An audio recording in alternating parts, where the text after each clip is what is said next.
ಇತ್ತು ಆ ಹುಚ್ಚು. ಅಂದ್ರೆ ಎಷ್ಟು ಜನ ಇನ್ಸ್ಪಿರೇಷನ್ ಆಗಿ ತಗೋತಿದ್ರಲ್ಲ ಅವ್ರು ಯಾರಿಗೂ ನಾನು ಕ್ವಿಟ್ ಮಾಡ್ಬಿಟ್ರೆ ಅವ್ರಿಗೆ ಮತ್ತೆ ನೋಡು ಅವ್ರು ಕ್ವಿಟ್ ಮಾಡ್ಬಿಟ್ರೆ ಬಿಡು ನಾವೇನು ಟ್ರೈ ಮಾಡೋದು, ಅವ್ರಿಗೆ ಆಗಿಲ್ಲ ನಮ್ಗೇನಾಗತ್ತೆ ಅನ್ನೋದು ಫೀಲ್ ಬರಬಾರ್ದಲ್ವಾ. So I was that much into acting. ನನಗೇನೋ ಒಂದು ಮಾಡಬೇಕು, ಇಲ್ಲ ಅಂದರೆ ಆಗಲ್ಲ ಅಂತೆಲ್ಲ ಹೇಳ್ಬಿಟ್ಟು. ಸೊ ಅವಾಗ ಯಾವಾಗ ನಾನು ಹೋಪ್ಸ್ ಕಳ್ಕೊತಾ ಇದ್ದಲ್ಲ ಅವಾಗ ಬೈಕ್ ತಗೊಂಡು ಸುಮ್ಮನೆ ಗಣೇಶ್ ಸರ್ ಮನೆ ಮುಂದೆ ರೌಂಡ್ ಹೊಡಿತಾ ಇದ್ದೆ. ಸೊ ಅದನ್ನೆಲ್ಲ ಹೇಳ್ಬಿಟ್ಟಿದ್ರು ಇವ್ರು ಅವ್ರಿಗೆಲ್ಲ. ನಾನು ಹೋಗ್ಬಿಟ್ಟು ಸರ್ಗೆ ಹೇಳಿದೆ, ಸರ್ ಹಿಂಗೆಲ್ಲ ಮಾಡ್ತಾ ಇದ್ದೆ ನಾನು ಅಂತ. So I was like he was sitting ಕೆಳಗಡೆ ಕೂತ್ಕೊಂಡು ಎದ್ಬಿಟ್ಟು very good congratulations keep it up ಅಂತ ಹಗ್ವಿ. ಐ ವಾಸ್ ಲೈಕ್ ಏನೋ ಬಟರ್ಫ್ಲೈ ಇನ್ ದ ಸ್ಟಮಕ್. ಅಷ್ಟು ಚೆನ್ನಾಗಿತ್ತು. That was like very beautiful day of my life.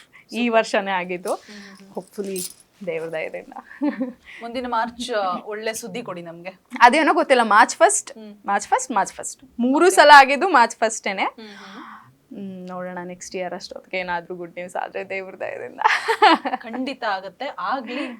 ಈ ಹಬ್ಬದ ದಿನದಂದು ನಾನು ವಿಶ್ ಮಾಡ್ತಾ ಇದ್ದೇನೆ. Thank you so much. ಬೇಗ ಆಗ್ಲಿ ಅಂತ ಹೇಳ್ಬಿಟ್ಟು.